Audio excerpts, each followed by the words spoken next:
Greetings petrolheads, welcome back to Automation, and today I'm gonna be doing another showcase. As you guys may or may not know, I am running a community competition. I did post the link to that on the forums, to the forum competition in a previous video. I can't remember exactly which one, but now that the entries are closed, I'm gonna showcase my own car, which is, you know, out of competition. It's a reference car. It does meet all the requirements though. The requirements are: weight has to be less than 1,000 kilos, and it's gotta make more than 1 horsepower per kilo. So as you can see, these basic requirements are met: 978 kilos, 1,030 horsepower.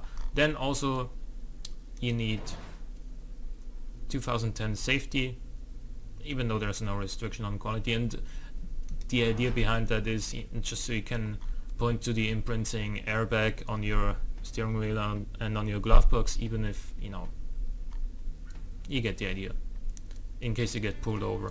And then there was also a regulation saying your car has to provide enough cooling for the engine, which this one clearly does,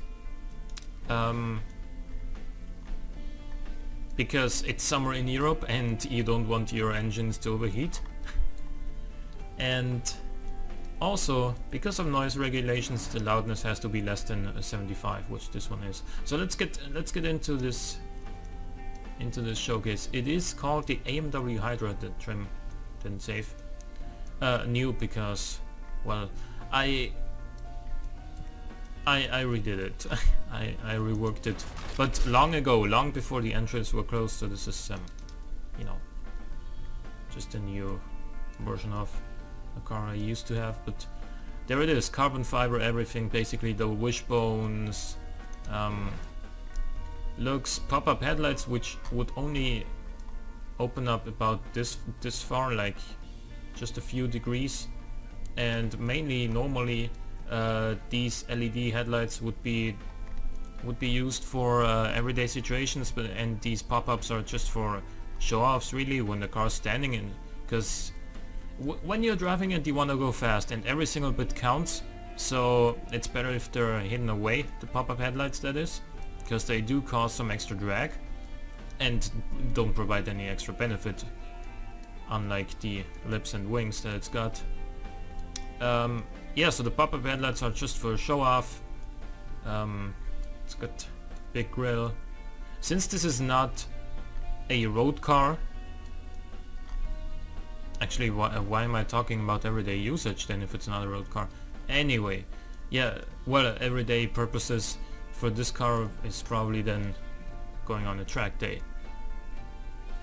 So the pop-up headlights are just for show off, and since this is not a production car, a road legal production car, that is, it does not have the signature AMW grille.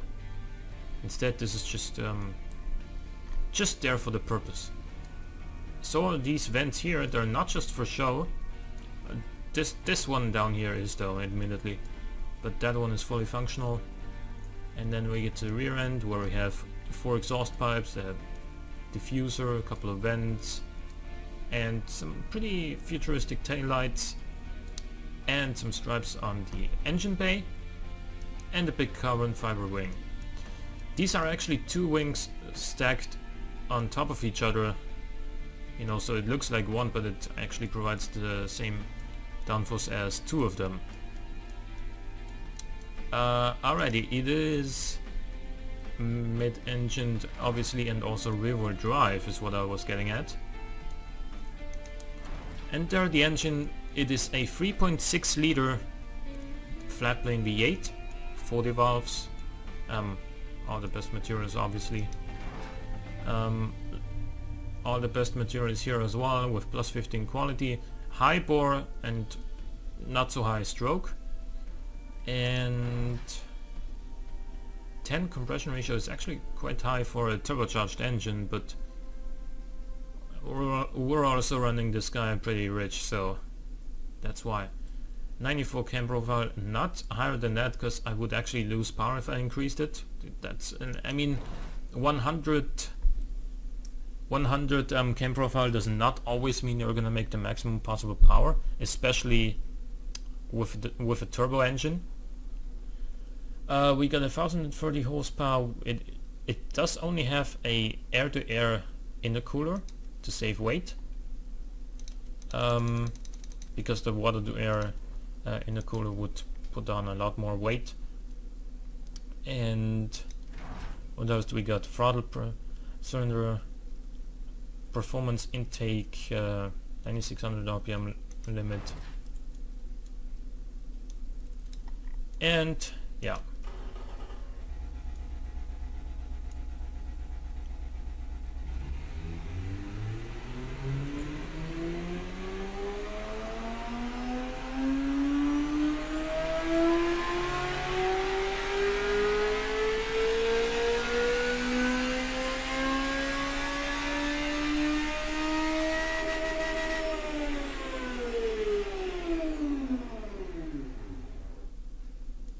So of course, there is a little bit of turbo lag, but we also have a 6-speed double clutch gearbox, because I did find that this made for better performance than a 7 or 8-speed gearbox, because you know there is enough power so that we don't need to shift very often. And also we got 305s on the front and 375s on the rear. And what the extra gears would do is they would add weight, and they would also make it harder for me to find the proper gearing for all the tracks. So this gearbox is actually the one I found the most performance in. We got 22-inch rims. The rims are one thing that people oftentimes don't give enough credit for, how much they can increase your performance, because I used to only have like 20-inch rims on it, and I was like, man, how can I find extra performance out of my car? How can I make it go faster? It's not fast enough for my likings. I mean, pretty hard to complain with this kind of power to weight ratio, but still, well, on the track at least. And then I was just trying around, and I found, oh wait, just going down to 21-inch rims gave me a significant bonus, and then 22-inch gave me even more of an advantage here. So the brakes are carbon ceramic, as you would expect, and they are larger on the rear end than they are on the front end, because if we load the size, we would get brake fade. Whereas on the front end, I mean, clearly we do not have any brake fade now, so they are small enough. And why they're so small is to save weight. Like, if we're not gonna have brake fade, why would we put bigger brakes on it? They do look a little bit ridiculous though, behind these big rims. Yeah, well, whatever. It's all about the performance, man. It's the looks don't matter as much. Downforce on the tray, full downforce everywhere, because we want track performance. Brake airflow? We do not have brake airflow, yeah. And that is because if I added brake airflow, I would need to increase the cooling airflow as well, and that would add a little bit of drag, which I don't want. So, 2 seats, obviously basic interior with -15 quality for the lowest weight possible, no entertainment, and then all driver aids with +15 quality. And here's the thing, if you do have entertainment, like some sort of entertainment in your car, and you add the quality, it will add weight. However, if you only have these driver assists and no entertainment, increasing the quality will not add weight, because these systems here, like, they don't add weight to the car really if you increase the increase the quality of them. Whereas here on where you have like your onboard computers and all that fancy stuff, if you want a better one of those, or your surround sound system, if you want a better one there, then of course it's gonna be heavier as well.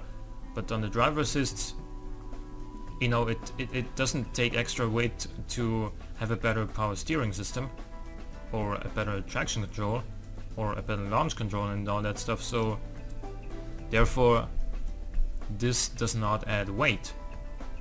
Safety is standard 10s with -15 quality. Again, like, it is 2010 safety theoretically, but again, to save weight, -15 quality. Then we have active sport suspension, like active sport springs, semi-active dampers, and passive sway bars with a customly tuned setup here. This is the setup I found most performance in, and the ride height is not particularly low. That is because if I lowered it, I would get bottoming out, which would lower the drivability, and in the end it would make my car slow around the track because it's less drivable. However, increasing the ride height further will increase the roll angle, and since we're not bottoming out as is, there's no need to increase the ride height anymore. So enough for the talking. What does it do? 2.2 seconds from 0 to 100, 352.8 kilometers an hour top speed, which is obviously not the priority. This one though might interest you. 1.56 Gs on the 20 meter skid pad, and on the 250 meter it's 2 Gs. Also, the stopping distance of 25.2 meters from 100 kilometers an hour is pretty ridiculous. So there's the quarter mile.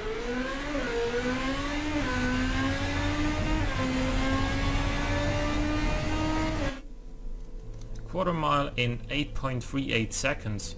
8.34 it seems actually. Well, I'm not gonna get into that. So 8.38 seconds quarter mile is one hell of a number. And the airfield track, I'm not gonna run this. Well, I am gonna run it all the way.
And through the release and across the line in 1 minute 09.08. That is very, very fast indeed. Like, I don't think I need to say anything else. This is the reference car, as I said. It does not actually compete in a tournament, but it is there for shows and for, you know, because it's like when you're hosting a, say, soccer tournament, and your own or you create a game with your own rules. Obviously you're kind of there to, you know, show how it's done, but if it's competitive and you want others to compete, then it would be kind of unfair if you would play your own game. But it does happen that, you know, other people might beat you at your own game per se. So I expect that 1 or 2 cars will be faster than mine, because I know that there's a couple of very good you know, automation players in the tournament that have regularly set, you know, lap records and all that on various tracks in the game. But I can say that with all the calculations on all the tracks that are gonna be in the competition, overall my car would have actually won the tournament. All the calculations are done already. I'm not gonna spoil anything, but since my car is out of competition, I'm not gonna say who actually won the tournament, because that would spoil the fun. The tournament is just starting basically. So, but this is another track that is included in the tournament. It is the Hockenheimring GP.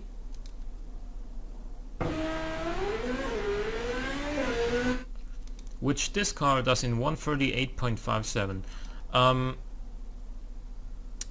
Or what else could I do for comparison? Oh yeah, Spa.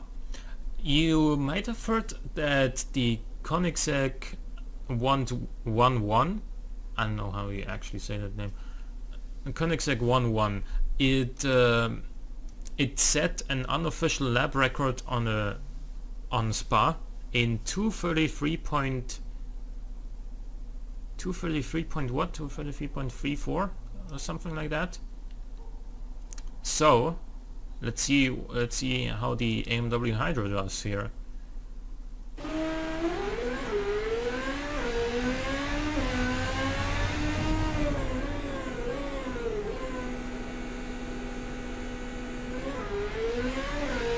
Also keep in mind that the Koenigsegg did a rolling, like a flying start, whereas we can only do a standing start here. It'll do it in 231.37, which is faster despite the fact that it had a standing start. And as we all know, the Koenigsegg is no slouch when it comes to straight line performance. So this one here actually catching up and beating it around that track, it kind of says something, doesn't it? So I hope you guys enjoyed the episode. If you did, please click the like button, it helps out a great deal. Subscribe if you want to see more in the future, but for now, thanks for watching, and I will see you next time.